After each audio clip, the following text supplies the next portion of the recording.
Selena Gomez and her mom today are facing accusations of fraud over their mental health company, Wondermind. According to the lawsuit, investors claim they were defrauded after giving the company over $1 million.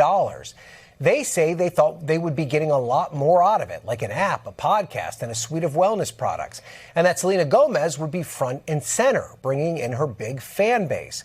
But investors say none of that happened. Wondermind's third co-founder, Daniela Pearson, saying in a statement that she, quote, categorically denies the allegations.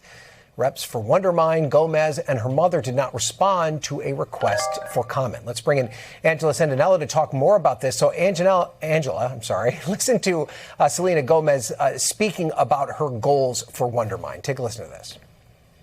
It was about our journeys, and we ended up relating a lot to each other, and it was a turning point. And I think it was more like, how can we do that for other people? It just stemmed from us really wanting to help other mom and daughters to have like real, open, honest conversations.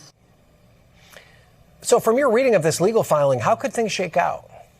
Hey, Ryan. Yeah, so this all comes down to whether or not this was actually fraud or just a traditional business failure. And the thing is, we don't know. So businesses fail all the time, and lawsuits like this are really common because investors, like the ones represented here, obviously want their money back. But in a case like this, what is so interesting is that they are alleging that they also had no information, that they were essentially stonewalled from even understanding what was happening with their money. And they say they didn't even know that this company was going under until they read it in New York Magazine. So as to the question of, is it fraud? Well, the question there is, did they actually misrepresent things? Did they intend to create this disaster, or was it an accident?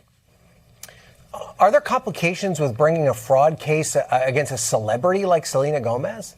Yeah, absolutely. So they obviously did it because she is a central party and she's the biggest name, and she is not going to want in discovery her texts, her emails, all this private information out there. But I actually think she might be the least relevant part of this lawsuit. So her title, according to the lawsuit, was that of Chief Impact Officer. The question here is, what did the company promise their investors and not deliver on? What is a Chief Impact Officer, Ryan? Like, there's no real promise that's attached to that beyond her face. So I think they're going to have a real hard time finding her liable.